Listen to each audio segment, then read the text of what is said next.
Do you want to come organize a corner cabinet with me? I have this lower corner cabinet in my kitchen, and against all of my better instincts, I have not been maintaining it for a while now because I want to fully reorganize it with you to show you all the steps I go through just as I would at one of my clients' homes. In case you're new here, I'm Allison. I'm a professional organizer, and I've been helping people reclaim their space and their lives for over a decade now. This is the situation we are currently dealing with. It is one of those corner cabinets that kind of goes on. While I obviously did have some structure in place here, I have not been maintaining it at all. And now it's become this kind of mishmash. The first thing we're going to be doing here is taking it all out, everything out of there. But there is a pre-step that I always do and people often forget, which is to prep your space. So I've cleared my counters, I've wiped everything down, I've taken any random things off of my counters so that I have a good surface. If having a lot of stuff all over your surfaces is kind of holding you back, I would really suggest having a bag, a box, a laundry basket. Take everything off of your counters, put it in there, and you can tackle that later, but don't let that hold you back from organizing the space. Okay, let's get everything out. Step one in my organizing process is to take everything out. And when I say take it out, I mean take everything out. Oftentimes I'm at a client's house and they're like, oh, we don't need to take that out. I know what's in there. I know what's in this closet. I know what's in that drawer. Trust me, you do not. If you're really serious about this organizing and decluttering process, you want to take everything out. Even if you don't believe me and you don't feel like it's necessary, if you really want to get this right, if you really want to organize and declutter properly, take it all out. Typically, as I'm removing things from whatever area we are working in, I am kind of doing a rough sort. Meaning that I am sorting like with like and putting things into groups that make sense. If we were talking about a pantry here, it would be put all the pasta together, put all the canned goods together. Here I'm doing my small appliances together, the accessories go with them, all my mason jars are together, etc. And one of the key things about the organizing and decluttering process that is so important to remember is that it always gets bad before it gets better. So you're going to have a mess before you get what you want. I've taken everything out, and as I was taking it out, I sorted into kind of rough categories. This next step is going to be to declutter. So let's go through all of these different categories, and I feel pretty confident that we'll be able to get rid of some stuff. I mainly use the corner cabinet space for small appliances, stuff that I don't want to live on the countertops. And that's what I would suggest you do as well. The corner cabinet can be really kind of big and cavernous, and even with the right organizing tools, really challenging to organize and to maintain. So I do suggest putting larger items there. If you don't have small appliances that you want to put there, then pots, pans, bakeware, that kind of stuff can really work in a corner cabinet too. I took out most of the small appliances here. The first thing I have is my crock pot. We use this often enough that I am definitely not getting rid of that, so that is staying. I also have our immersion blender here. Again, this is something that I'm going to hold on to. We use it often enough that I'm not getting rid of it. The thing I know we are going to move away from right now is our soda stream. However, I'm going to put it into a different spot. I think I'm going to put it in the cabinet above the fridge because it's a little less accessible. I can put it all the way in the back there. Well, I don't necessarily consider the corner cabinet down here prime real estate. It is accessible enough that I don't need this there right now. The reason I'm not getting rid of it entirely is because we go through those phases, right? Where sometimes we'll buy bottled or canned sparkling water, and sometimes we're like, nope, we're going to do it ourselves. So I will probably declutter some of these bottles, though. I never found these little ones very useful. I will hold on to the large bottles and the soda stream, and I'm going to get rid of these two. Next up, I have my KitchenAid mixer, which I do use. I use this quite often. I bake a lot. My daughter bakes a lot. We do a lot of stuff here. So this is not going anywhere, and I don't like it living on my counter either, so it is going to stay there. I do have a little cord tie that someone clearly didn't put back after the last time they used it, but that usually keeps the cord nice and wrapped. I have these three attachments, which I will hold on to. These are the two I don't know about. These are the two pasta pieces that oh, that one's kind of dirty. Gross. These are the two pasta attachments that I honestly have not used in a while. That being said, it was not the right season of life to be using these, and I feel like we might come back to it, especially since my kids are getting more into baking. I think I'm going to hold on to these right now and see if we end up using them. So over here, we have our waffle maker, which we do use. I would say this is probably a once a month, once every other month situation, but it is really handy and I do like it and I'm not getting rid of it. Then, and this is, by the way, why I don't have like an Instapot or anything like that. I don't have any more room for more small appliances here, and I am not willing to give up any of these because I use all of them. And I know people always tell me that I could replace my crock pot with my Instapot, but like I don't buy it. So I'm keeping my crock pot. And this is my bread maker. This was actually my mom's bread maker, and then we shared it for many years, and we would just bring it back and forth from house to house. And it is hanging on by a thread. I actually have Sugru on the back. I have Sugru on the back here to, as the cord was getting frayed. But I love this one, very reliable, and she is also not going anywhere. Switching it over to this counter over here, I have my Ninja. I just got this one because I broke my other one. That is a story for another day. But I love this. I use this all the time. I use the blender, the food processor, and I do have the one, like the single use one. It's just drying over there because I used it last night for like salad dressings all the time. I also have my mandolin. This is not one of those new fancy ones. This is like 20 plus years old. Gotta be careful with your fingers, but I love this. I use this. I will keep this one as well. There are a few items I know you feel like I'm not decluttering anything, but honestly, I feel like I do this often enough that there might not be a whole lot of decluttering to do, but at least you're seeing the justification for why I'm keeping things. These are really items that I do use all the time and I don't want them living on my counter. So underneath it is, here are the items I'm considering getting rid of. This is a like fajita warmer or a bread bowl type thing. I actually thought we got rid of this already, and I was looking for it the other day and I was like, oh, I think I got rid of that and it would have been really useful. So especially when we have like hot bread, hot rolls, it keeps things nice and warm. I'm debating. I feel like now that I remember I have it and it's not tucked away in the corner, I'm going to see if I come back to this in the next, let's say, month. And if I don't, I'm going to get rid of it because I already thought we got rid of it and we were okay. We survived. Ice cube trays. This is a hard one. We haven't used these in almost a year now because we got an ice machine, we got an ice maker. That being said, if it breaks or if we stop using that ice maker, we are going to need a way to make ice because my family is very ice obsessed and all of our drinks, everything has to be ice cold. So I am probably going to keep these. I will probably just keep the two blue ones, although, yeah, I'm just going to keep the two blue ones because they really are backup. I'm going to get rid of the white one. See if I can tuck these more into the back because they don't need to be very accessible. Before we get into all of the jars and containers I have, which is a lot, I'll show you the other item that often gets taken out during this organizing process.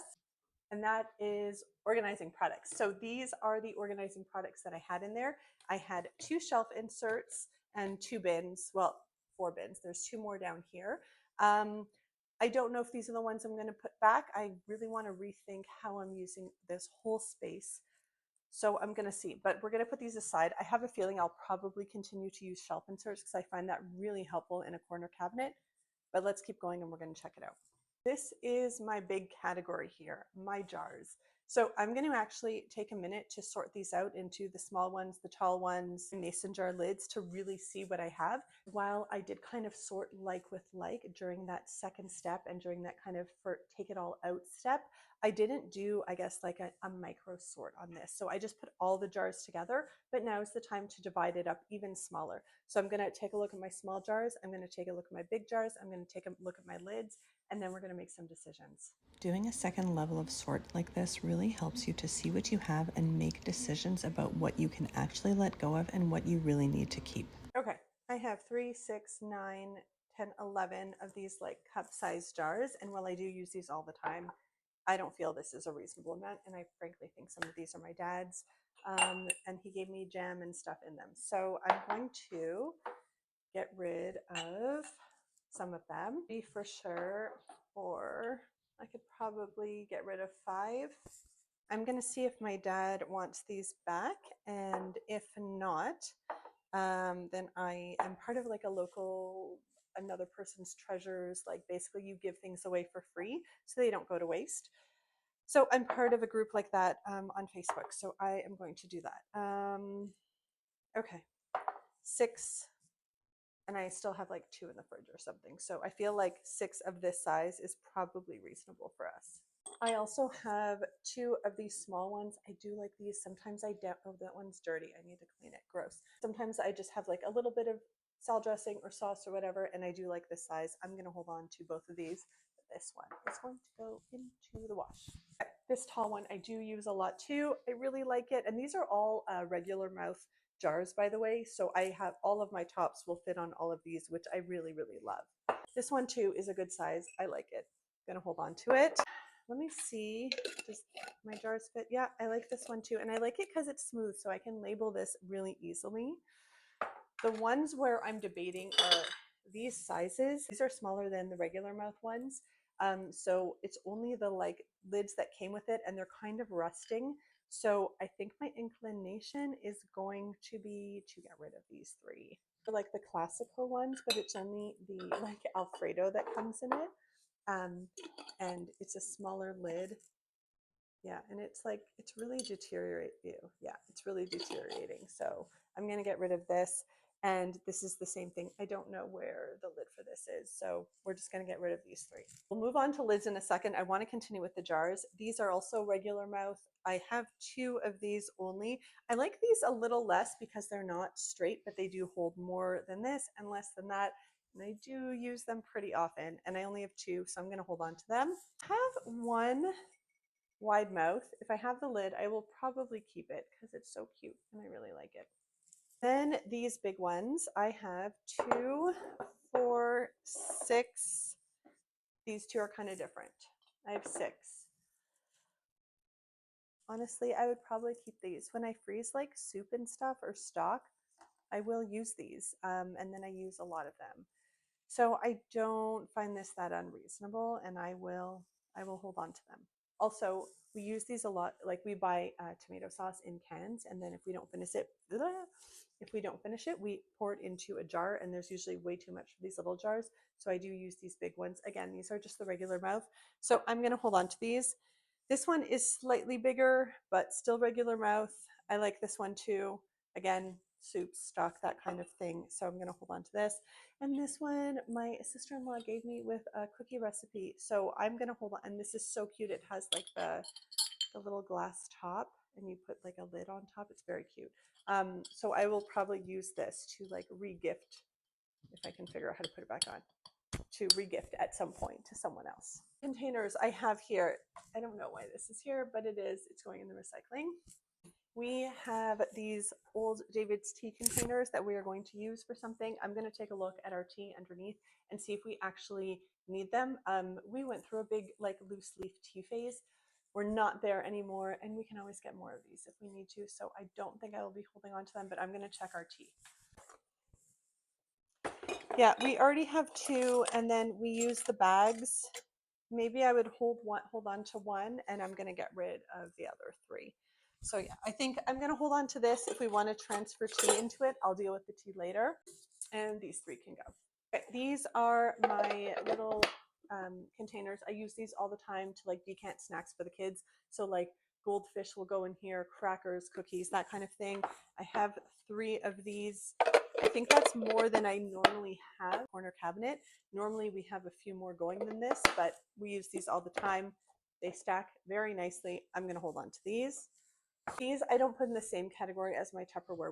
I don't use these to like store food in like the fridge or something. This is really to decant something and keep it in the pantry. So that's why it's not kind of with my Tupperware and stuff. And then I've got one of these with 2 lids. I'll use this for dressings, for syrup, that kind of thing. So I'm going to hold on to this, but I don't need the other lid. It can go. And I have this very tiny one that one of my girls made, and it used to have honey in it, but we don't need this anymore. I'm going to recycle this one. We're moving on to the lids, so let's do a quick sort. I don't enjoy the 2-piece lids. I do keep a few of them just because sometimes we run out of our other lids, or if I'm giving someone something to like take home with them, I'll just give them one of the metal lids. But we don't do canning, so I don't need those metal lids. this is really just for storage. I recognize here that this may not be a category that everyone has in their corner cabinet. But for me, this was a really big one, and I think it's important for you to look and see the different categories that you have in your space and make the best decluttering decisions based on how you live your life, what you use, what you really need, and what works for you in your routine. This is why organizing is such a personal experience for everyone, right? Everyone uses their kitchen, their home, their space very, very differently. Even though my categories might not be your categories, you can still take the information and do what works for you. So we have taken everything out. We have put like with like, and we have done a pretty good decluttering. We got rid of a bunch of stuff. Now that everything's out of the corner cabinet, I'm going to do a quick clean out, and then we're going to kind of Tetris with different organizing products and put everything back. Unfortunately, this is the point in the process of me organizing the corner cabinet where my mic decided to stop working and I didn't notice. So from here on out, we are going to be doing voiceover. Sorry if it annoys you that my lips are not going to match the words for the rest of the video. I'd wiped everything down by this point, and I just want to show you the inside of the door over here. I have this little stick-on bin that I use so we can really maximize the space. On the countertop above me is our air fryer, and I like to use like a hot plate and an oven mitt. So that way it's just really accessible without taking up space in the actual cabinet. Because realistically, this door space, this would be like completely unused space anyway. Let's do a quick recap of the steps we've gone through already to organize and declutter this space. Number 1 was to take everything out. Number 2 was to sort like with like and group it together. And number 3 was to declutter. So we've done all of those steps, and now we are going to put it back and containerize it. Now, when I'm in a client's home, and even when I'm in my own home, my goal is never to bring more things into the house. I think it's really preferable to use what you have. That being said, sometimes what you have is not going to like optimize the space properly. So I have those kind of like woven baskets that I had gotten from the dollar store and that I've been using in my space for a really long time, but I also brought up some of my other organizing products because I really want to play around with it.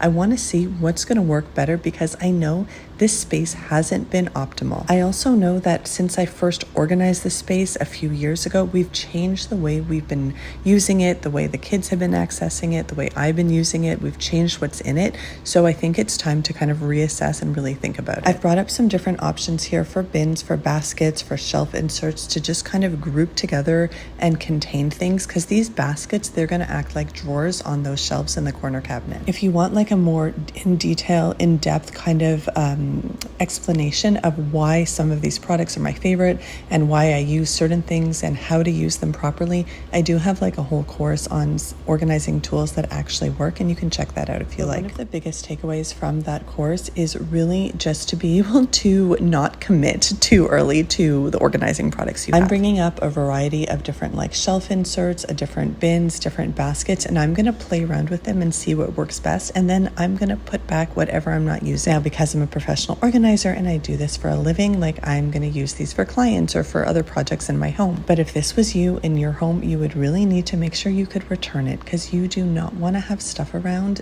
that you don't need. Before I start bringing products in here, I'm going to put back all the really, really big items that I know like don't need a bin, don't need a basket, don't need anything else. So things like the mixer, the bread maker, the blender / food processor. Those are like the big things that are kind of the hardest to figure out where they're going, and then I can fit in smaller things around it. I think one of the most important things to keep in mind when you're organizing a space is to not be set on whatever idea you had beforehand. Sometimes you'll see things on Instagram, on TikTok, and on Pinterest, whatever it is, and you're like, I want my pantry, I want my kitchen, I want my closet to look exactly like that, and sometimes that's just not going to work for your space. So even if you've bought something, even if you have a specific idea of how you want it to look, just be open to the idea that you might have to move things around and change them up. Now that all the big stuff is in, we're going to work on all the little pieces. So I want to group all of my accessories for each appliance together. Just by eyeballing it, I had two options for my KitchenAid accessories, but the white calyx, it just wasn't going to work. So I went with a taller, more narrow bin, which is also longer and fits the pieces a lot better. And ideally, this is going to be stored right next to the mixer, so all the pieces are handy and together. I find that sometimes people a look at all the bins and baskets that are used and kind of look at it as more of an aesthetic thing and not a functional thing, but in reality, it really helps to maintain a space. Using a bin or basket sets a defined limit for your items, especially when we're talking about something like this here, my mason jars. I have so many of them and I do use them and I already decluttered, but deciding on a basket, deciding on one size to kind of contain everything sets a limit for me and says, okay, I'm going to keep what fits in this space. That is one of the really important aspects of organizing and decluttering, is setting limits for yourself, because our nature is to just fill the space that we have. And that for me, that doesn't work in my home. It doesn't work for a lot of my clients either. But again, organizing is a very personal process, so you have to do what works best for you. This larger size white bin really works for my mason jars. I think I'm going to have a little bit of excess after, but for the most part, it'll keep all of my mason jars, and I think that's a reasonable amount for how we use them. Much like the fridge or the pantry or even kind of your Tupperware drawer, this is a very transient space for a lot of people, meaning that there's a lot of stuff that's coming in and out and always in flux. Another little tip for when you're organizing is to make sure that everything is clean and ready to be put away. Try not to have too much in the sink, too much in the dishwasher. That way you're really understanding what you have to organize and declutter. All of my regular size jars fit into this bin, but the large ones that I use a little more infrequently, those are probably going to go in the back. Because I don't use them as often, they don't need to be quite as accessible. All right, we're going to move on to the mason jar lids. I really love the one-piece ones. I get them on Amazon, I get them at the dollar store, I get them at Walmart, I get them everywhere. They just make opening and closing the jars so much easier, and I don't need those two-piece ones for canning. I also don't need to organize it pretty. It can all just go into one bin, but it's contained, and that's important. I'm going to get another bin going here. This is all going to be for my like food processor ninja thing accessory. Again, these are all going to be stored right next to my food processor, so that way it's easy to get to and everyone can find it properly and know where to put it back. So this whole putting it back step is really the most fun part. Well, at least it is for me. It's where you kind of get to see all of your hard work come together, and you can kind of start seeing the like end result here. Well, you can't because my head is kind of blocking the way, but don't worry, I will show you everything in a few minutes. At this point here, I'm taking all of the like open bins and baskets that I've put the littler items in, like the accessories, and trying to place it as close to where it's supposed to go as possible in a way that makes sense. Keeping in mind, of course, that the most used stuff, the stuff we use the most often, needs to be right up front, so we have to do the least amount of work to get to it. So like while we use our immersion blender, I don't use it every day versus I grab a mason jar almost every day. So the immersion blender is going further in the back than the mason jars. I kept a couple of shelf inserts like right near me while I was putting everything back, just to see which one was going to make the most sense in this space. Shelf inserts are one of my go-to like organizing tools when I'm organizing a kitchen, typically because you have different heights of things and sometimes you need a taller space for some items and not others, and shelf inserts are like no install. You just plop them on the shelf and you instantly double your storage. Plus, if you have like a basket or a bin below and above, they kind of act like little drawers without the cost of adding drawers in. Okay, it is all done and you can see that objectively this is so much better than it was before. It's just so much like fresher and cleaner, and you can actually find stuff.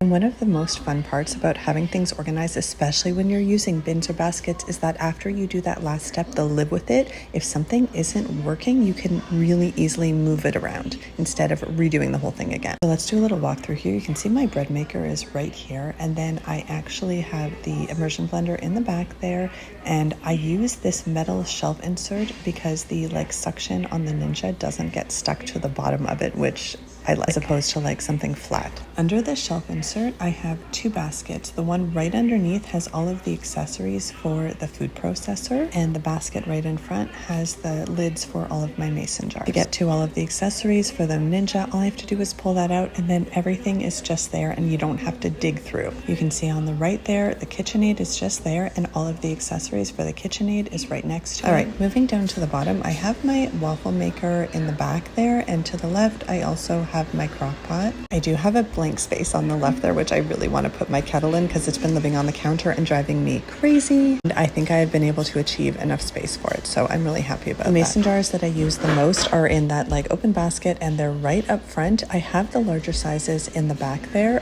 but these are the ones that I grab like almost every day for sauces, for fruits, for all kinds of things. Again, when you're organizing, you really want to think about how you're using the space because you really don't want to have to do more work than necessary. And you can see here, you just move one thing to get to all the stuff in the back instead of having like 30 mason jars that you would have to move to access the stuff in the back. So right here, I used this little kind of narrow drawer thing, and I put the drawer out and I put it on top to hold mason jars as a bin. And then I put the mandolin in the spot where the drawer was supposed to go, just because it was like kind of like another way to add a little shelf there. That's the other thing to remember here. You don't always have to use organizing products the way they are intended. You can shake it up a little bit. Also, since I had to do this whole thing in voiceover and I procrastinated doing this video for so long because it was kind of annoying that I had to redo everything I already said, we have been living with the space like this for over 4 months now, and it is still immaculate. That's not to say you don't need to do any maintenance. There's always a little maintenance to do, but when you set up a system right, it really works. I hope you learned something and enjoyed this video, and let me know if you have any questions.